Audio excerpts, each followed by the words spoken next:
guys, kahit maulan, kasi labasan din yung mga tao kasi nga kailangan din nila bumili, pang-gift, tsaka may nagpapahabol pa ata ngayon ng mga Christmas party.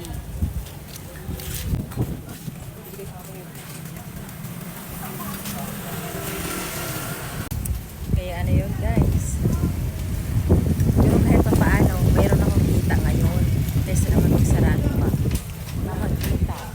So ngayong araw na to kahit na pa paano naka 5 din tayo, o diba, saan mo pa kukunin yun?